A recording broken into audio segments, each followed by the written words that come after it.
قربانی اس کا نام ہے، صرف خون بہانے کا نام قربانی نہیں ہے۔ اور جب تک اس طرح کی کیفیت نہ پیدا ہو، اس طرح کی حالت پیدا نہ ہو، قربانی کا اثر ہماری زندگی میں ظاہر نہیں ہو سکتا ہے، یاد رکھیے۔ اور جسے اللہ رب العزت کا قرب حاصل ہو جائے، اللہ کی نزدیکی کی دولت جس اللہ کے بندے کو حاصل ہو جائے، تو اس کا تو کم از کم یہ حال ہوتا ہے کہ اسے ہمیشہ اللہ کا دھیان رہتا ہے، ہر معاملے میں وہ اللہ رب العزت کو سوچتا ہے، اور اس کے فرض کیے ہوئے، سپرد کیے ہوئے اس کے جتنے بھی احکام ہیں، جتنے بھی فرائض ہیں، ان سب کو بجا لانے کی وہ سوچتا ہے، اور اس میں کبھی کسی قسم کی غفلت اور کبھی کسی قسم کی کوتاہی سرزد نہیں ہوتی ہے، وہ اس فکر میں رہتا ہے۔ دوستو اور بھائیو، اس روئے زمین پر عشق و محبت، وفا اور قربانی، اور اسی طرح سے تسلیم اور رضامندی کے بے شمار واقعات آپ نے پڑھے ہوں گے، دیکھے ہوں گے، اور رونما ہوئے ہیں۔ اس روئے زمین پر خلوص و محبت کی لاکھوں داستانیں صفحات تاریخ پر درج ہیں، اس کی زینت بنی ہوئی ہیں، مگر اس روئے زمین پر اور اس سینہ ارضی پر تسلیم و رضا، ایثار و قربانی، خلوص و محبت اور اللہ دوستی کا ایک واقعہ، ایسا واقعہ منظر عام پر نہیں آیا جو سیدنا ابراہیم علیہ السلام اور سیدنا اسماعیل علیہ السلام کی جذبہ جانثاری اور اطاعت شعاری کا حسین مظہر ہو۔ جبھی تو اللہ رب العزت نے سیدنا ابراہیم علیہ السلام کے واقعات کو ہمیشہ کے لیے قرآن کریم کے اندر ذکر کر کے اسے زندہ جاوید بنا دیا، اور رہتی دنیا تک جب تک لوگ قرآن کو پڑھتے رہیں گے، ابراہیم خلیل اللہ علیہ السلام کے اور اسماعیل ذبیح اللہ کے ان حسین واقعات سے مستفید ہوتے رہیں گے۔ دوستو اور بھائیو، اور ہر زمانے میں، ہر دور میں اللہ تبارک و تعالیٰ اپنے قانون، اپنے دستور موت و زندگی کے مطابق، یہ جو موت و زندگی ہے اس کا ایک قانون ہے، اس قانون موت و زندگی کے مطابق اللہ تعالیٰ اپنے بندوں کو آزماتا ہے، ہر دور میں آزمایا ہے اس نے۔ اور اس کا قانون موت و زندگی کیا ہے؟ سورہ ملک اٹھا کے دیکھیے، پہلی آیت سے لے کر دوسری آیت، اللہ رب العزت نے فرمایا تبارک الذی بیدہ الملک وہو علی کل شیء قدیر، بابرکت ہے وہ ذات جس کے ہاتھ میں ملک ہے، پوری کائنات ہے، پوری کائنات، روئے زمین ہی نہیں بلکہ پوری کائنات جس کے ہاتھ میں ہے، وہ ہر شے پر قادر ہے۔ الذی خلق الموت والحیات لیبلوکم ایکم احسن عملا، یہ ہے قانون موت و زندگی، دستور موت و زندگی۔ موت و زندگی کا مقصد اللہ رب العزت میں بتایا تاکہ تمہیں آزمائیں کہ تم میں سب سے بہترین عمل کرنے والا کون ہے۔ موت و زندگی جو ہم نے پیدا کی ہے، مرنا اور جینا، اس کا مقصد یہ ہے کہ تمہیں آزمائے کہ تم میں سب سے بہترین عمل اللہ کے دربار میں کون پیش کرتا ہے۔ اللہ اکبر، یہ ہے موت و زندگی کا مقصد۔ عزیزان گرامی، اسی قانون کے تحت سیدنا ابراہیم علیہ السلام ان کو اللہ رب العزت نے آزمایا، اور ایک دفعہ نہیں، ان کا امتحان لیتا رہا، مگر حضرت ابراہیم علیہ السلام صبر و استقامت کا پہاڑ بن کر ان تمام آزمائشوں میں کھڑے اترتے رہے، پکے اترتے رہے۔ سخت سے سخت ترین آزمائشیں حضرت ابراہیم علیہ السلام کے اوپر آئیں، اور اس پر انہوں نے صبر اور تحمل سے کام لیا، اور اللہ نے اسی صبر و تحمل اور قوت برداشت اور اطاعت و فرما برداری کے عوض اور اس کے بدلے میں اللہ نے انہیں مقام خلیلیت پر فائز فرمایا۔ وہ خلیل اللہ بنے، اللہ نے انہیں اپنا خاص دوست بنایا۔ خلیل جو ہوتا ہے وہ انتہائی گہرا دوست ہوتا ہے۔ بت پرستی ہو، اس کے ماحول سے ابتدا ہوتی ہے ابراہیم علیہ السلام کی، پیدا ہوئے، آنکھ کھولی بڑے ہوئے بت پرستی کے ماحول میں، اس بت پرستی کے ماحول میں آنکھ کھول کر سیدنا ابراہیم نے توحید کا اعلان کیا، توحید باللہ کا اعلان کیا۔ وہاں سے لے کر کے بت خانے میں گھس کر ان جھوٹے بتوں کو پیٹ پیٹ کر بھس بنایا، ان کے ہوش ٹھکانے لگائے۔ وہاں سے لے کر آگے بھی بڑھے تو بادشاہ وقت نمرود کی آنکھوں میں آنکھیں ڈال کر حضرت ابراہیم علیہ السلام نے اسے توحید کی دعوت دی، اکیلے، نہ کوئی بم تھا، نہ کوئی ہتھیار تھے، نہ کچھ بھی تھا تو صرف ایک اللہ کا سہارا تھا، اللہ پر توکل تھا۔ یہ ساری چیزیں اگر آپ اپنے ذہن میں رکھیں، رب کعبہ کی قسم ہے، ایک مومن اللہ کے سوا کسی سے نہیں ڈرتا ہے۔ یہ درس ملتا ہے، یہ سبق ملتا ہے۔ حضرت ابراہیم علیہ السلام کی بادشاہ وقت ہے، خود کو سجدے کروا رہا ہے، اپنی فرما برداری کروا رہا ہے، اس کے سامنے توحید کی دعوت دینا ہو، یا میدان مناظرہ میں خدائی دعویٰ کرنے والے نمرود کو حجت اور دلائل کے میدان میں یہ کہہ کر کے برہنہ اور ننگا کر دیا حضرت ابراہیم علیہ السلام نے، جسے اللہ نے قرآن میں نازل لکھا، تحریر فرمایا کہ فَإِنَّ اللَّهَ يَأْتِي بِالشَّمْسِ مِنَ الْمَشْرِقِ فَأْتِ بِهَا مِنَ الْمَغْرِبِ فَبُهِتَ الَّذِي كَفَرَ۔ جب اس نے بہت تکبر کیا، انانیت کی، اور کہا میں جو چاہوں کر سکتا ہوں، مار بھی سکتا ہوں، جلا بھی سکتا ہوں، سیدنا ابراہیم نے کہا میں اس معبود کی، میں وہ اپنے اس مالک کی، اس رب کی پوجا اور اس مالک کی عبادت کرتا ہوں جو پورب سے سورج نکالتا ہے، پچھم میں ڈبوتا ہے۔ تو اگر اپنے آپ کو خدا کہتا ہے تو تو ذرا پچھم سے سورج نکال کر کے پورب کے اندر ڈبو دے۔ فَبُهِتَ الَّذِي كَفَرَ، تو وہ کافر ہکا بکا رہ گیا۔ اسی طرح اللہ کے سوا دیگر معبودان باطلہ کی عبادت و بندگی کے خلاف عالم بغاوت بلند کرنے والی جو ذات تھی وہ حضرت سیدنا ابراہیم علیہ السلام کی ذات تھی، جس نے دنیا والوں کو یہ درس دیا اور آج تک اور قیامت تک آنے والی انسانیت کو اور ہمارے تمہارے لیے درس عبرت ہے کہ مومن اللہ کے سوا نہ کسی بت کی پوجا کرتا ہے، نہ کسی کی جے جےکار کرتا ہے، نہ کسی کے شرک یا کلمات کو انہیں گاتا ہے، نہ کسی کے شرک یا کلمات کو مانتا ہے، بلکہ ان سب چیزوں کو اپنے جوتے کی نوک پہ رکھتا ہے، صرف اللہ کی عبادت کرتا ہے۔ کس کی؟ یہ درس ہے، یہ درس ہے۔ تمہارے تو بہت کچھ تمہارے پاس ہے، آج بہت کچھ مقابلہ کرنے کے لیے کم از کم لاٹھی ڈنڈے، وہاں تو حضرت ابراہیم تھے تنے تنہا، لیکن الحمدللہ اس میدان میں کتنے مستقیم تھے، اور چاہے وہ اللہ کی رضا کے لیے اپنے بیوی اور بچوں کو، شیر خوار بچے کو کعبہ کے ارد اس وادی فاران کے اندر جا کر کے وادی غیر ذی زرع میں چھوڑنا ہو، یا پھر ان سب سے بڑھ کر اپنے فرمانبردار اور اطاعتشار بیٹے کی گردن پر چھری چلانا ہو، یہ ایک ایک جو واقعات ہیں، یہ ایک ایک تاریخ ہیں، یہ ایک ایک موضوع ہیں، اس کے اندر عبرتوں نصیحتوں کی موتیاں ہیں، یہ وہ لازوال اور زندہ جاوید واقعات ہیں جنہیں پڑھنے کے بعد جو ایمان کی جو شمع بجھ چکی ہیں وہ روشن ہو جاتی ہیں، جو سلگ رہے ہیں ایمان کی آگ جو سلگ رہی ہے وہ بھڑک اٹھتی ہے۔ یہ واقعات ہمیں قرآن کریم میں اسی لیے درج کیے گئے ہیں تاکہ ہم قیامت تک کے لیے اسے نصیحت سمجھ کر کے پڑھتے رہیں۔ عزیزان گرامی، یہ بات کہنا بہت آسان ہے کہ بیٹے کی گردن پر باپ نے چھری چلا دی، اکلوتے فرزند کی گردن پر چھری پھیر دی گئی۔ تصورات اور خیالات، امیجنز کی دنیا میں یہ بات انتہائی مشکل بھی ہے اور ناممکن بھی ہے کہ جب باپ 86 برس کا ہو، 90 برس کا بوڑھا،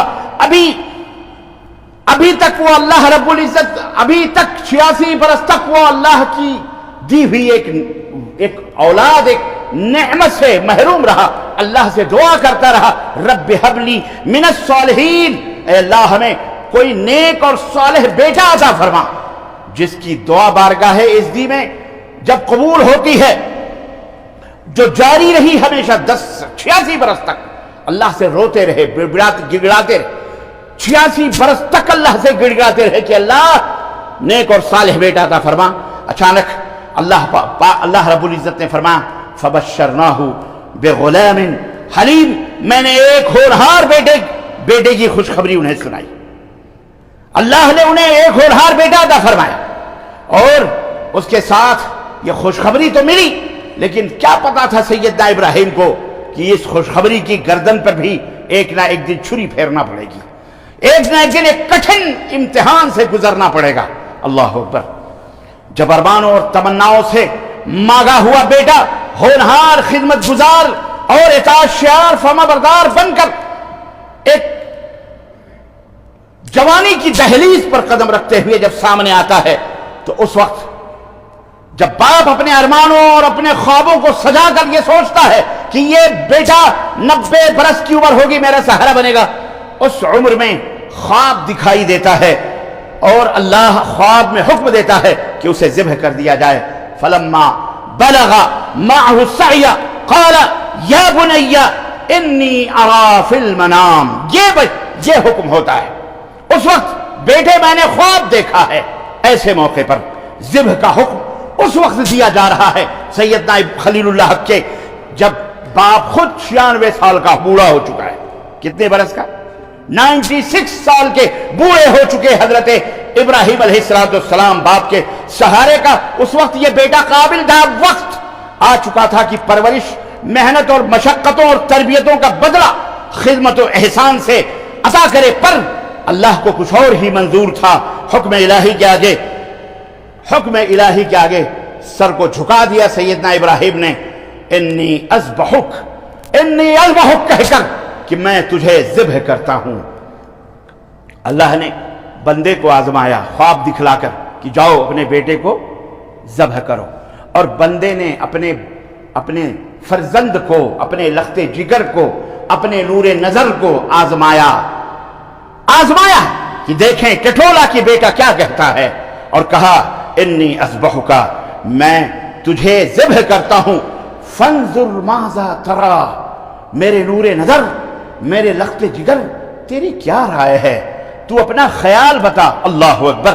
ابھی باپ رائے طلب کر رہا ہے، حکم نہیں دے رہا ہے، رائے طلب کر رہا ہے. رائے طلب بھی نہ کری، زبان پہ ابھی کلمات ہی مچل رہے تھے کہ بیٹا آمادگی ظاہر کر چکا.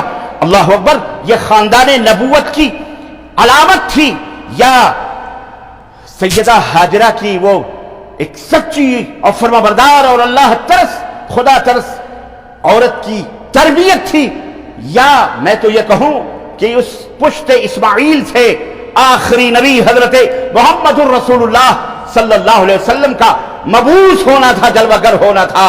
کیا بات تھی کہ سیدنا خلیل اسماعیل نے فوری طور پر آمادگی ظاہر کی. یہ شاعر نے کہا کہ یہ اللہ تبارک و تعالیٰ نے قرآن کریم میں ارشاد فرمایا، کہا قال یا ابت فعل تؤمر یا ابت فعل ما تؤمر ستجدنی انشاءاللہ من الصابرین. ابا حضور، آپ کو اپنے رب سے جو حکم ملا ہے وہ کر گزریے، اطاعت و فرما برداری دیکھیے.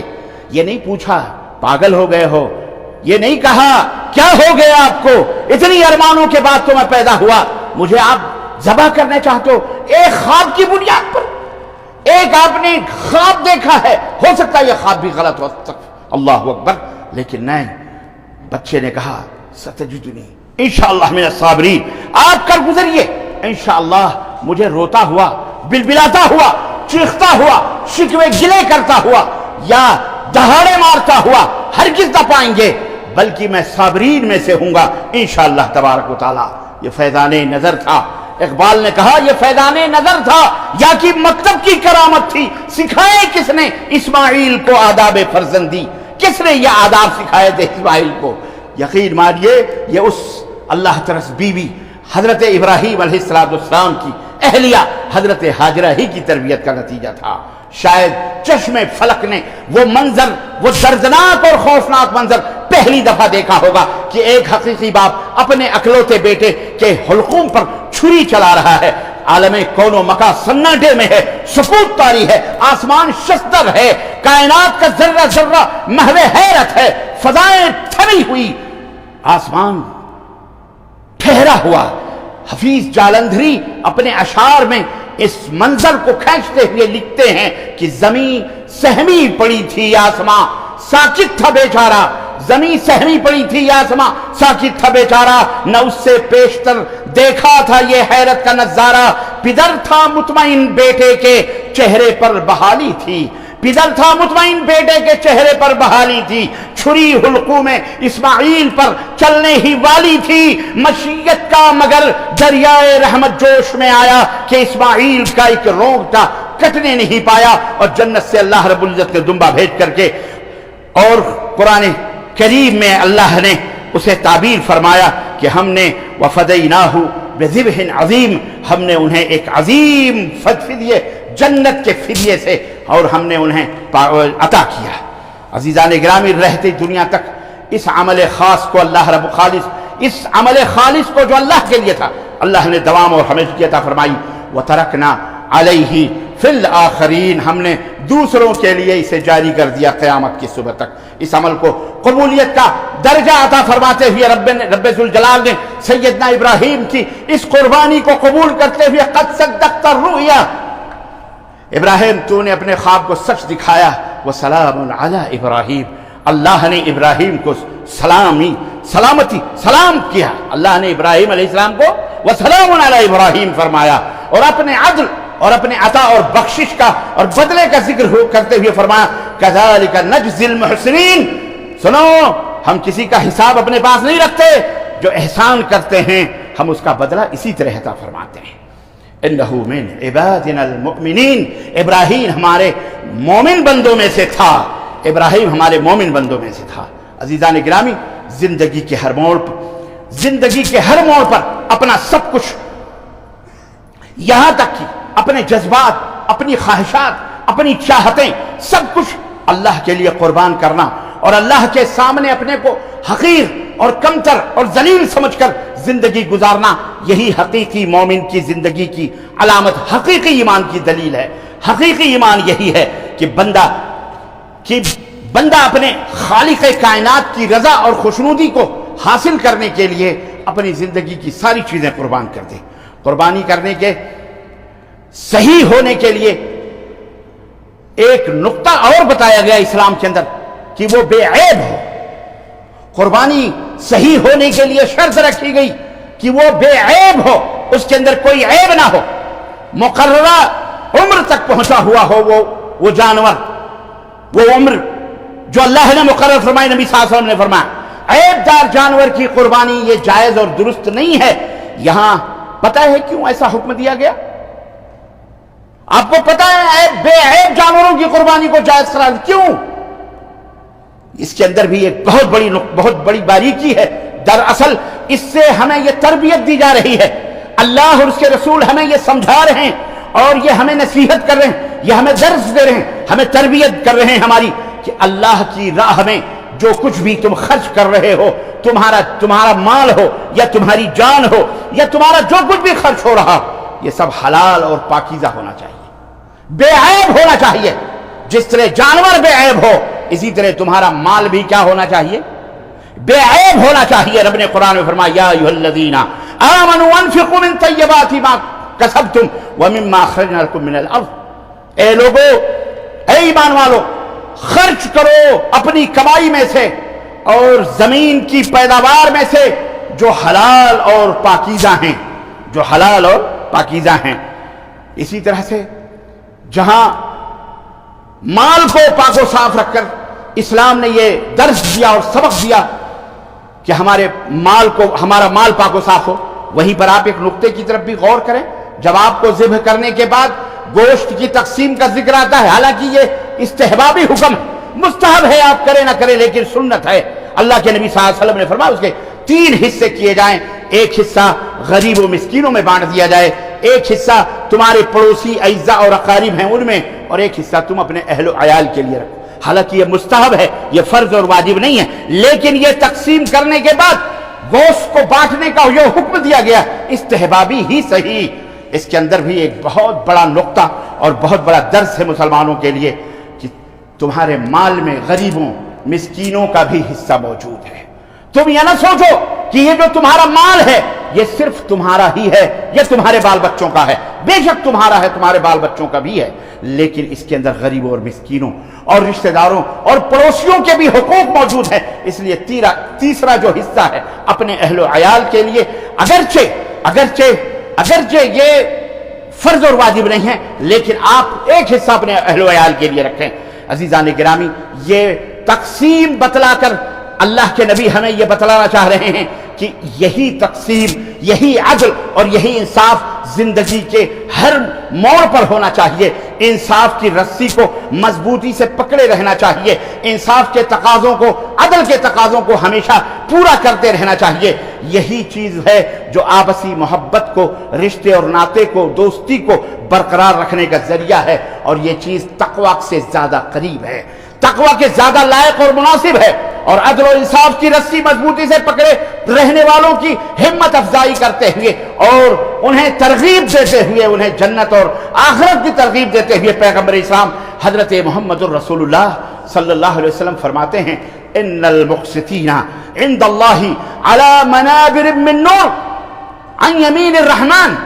اللہ کے رسول صلی اللہ علیہ وسلم فرماتے ہیں کہ انصاف کرنے والے، عدل کرنے والے، چاہے آپ شوہر ہیں، چاہے آپ مالک ہیں، چاہے آپ بیوی ہیں، چاہے آپ بہن ہیں، چاہے ماں ہیں، چاہے کوئی بھی ہو، مزدور ہیں، آپ باس ہیں، آپ جو ہے آقا ہیں، بادشاہ ہیں، عادل ہیں، قاضی ہیں، جج ہیں، سرپرست ہیں، صدر مملکت ہیں، وزیر اعظم ہیں، پولیس ہیں، کوئی بھی ہو، ہر ایک کلکم راع وکلکم مسئول عن رعیتہ، سب ذمہ دار ہیں، چرواہے ہیں، اور اپنے ارد گرد جو بھی لوگ ہیں ان کو چرانے والے، ظاہر ہے ان کے اوپر وہ ذمہ دار ہیں۔ وہ لوگ سب کے لیے ضروری ہے کہ وہ عدل و انصاف سے کام لیں، تاکہ قیامت کے دن اللہ کے داہنے طرف، اور اللہ کا ہر طرف داہنا ہے، یہ بھی سنو، اللہ کے پاس بایاں نہیں، اللہ کا ہر طرف، ہر جہت اللہ کی طرف داہنا ہے۔ اللہ کے نبی فرماتے ہیں نور کے ممبروں پر ان کو جگہ دی جائے گی جو عدل کرتے ہیں، جو انصاف کرتے ہیں۔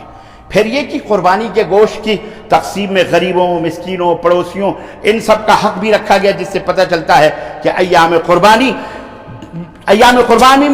میں جس طرح دوسروں کا خیال رکھا جاتا ہے، اسی طرح زندگی کے تمام مراحل میں ایک دوسرے کی مدد کرنا، ایک دوسرے کی دلجوئی کرنا، ایک دوسرے سے ہمدردی کرنا، ایک دوسرے سے خیرخواہی کرنا، ایک دوسرے کی مدد کرنا، ایک دوسرے کو ہدیے تحفے کے ذریعے سے اس سے خیرخواہی کرنا، یہ سب ہمارے لیے لازم ہے، ضروری ہے۔ قربانی کے اس عمل کے ذریعے ہم کو یہ ادب سکھایا جا رہا ہے، یہ احترام انسانیت سکھلائی جا رہی ہے، اور ہم سے یہ مطالبہ کیا جا رہا ہے کہ ہر حال میں ہم محتاجوں کی مدد کریں، ضرورت مندوں کی مدد کریں، ان کی ضرورتوں کو پورا کرنا، ان کی ضرورتوں کو پورا کرنا یہ در حقیقت عبادت کے بعد سب سے اہم حکم ہے۔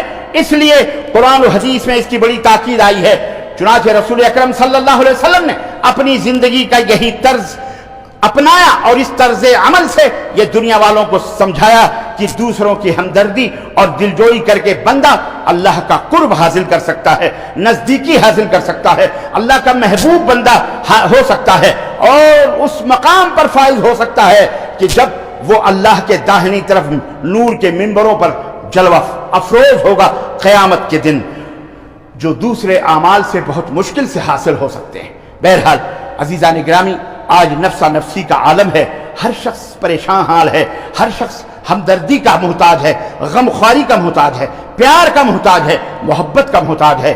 آئیے آج اس نفسا نفسی کے عالم میں ہم ایک دوسرے سے محبت کرنا سیکھیں، ہم اللہ کے لیے اپنا سب کچھ قربان کرنا سیکھیں۔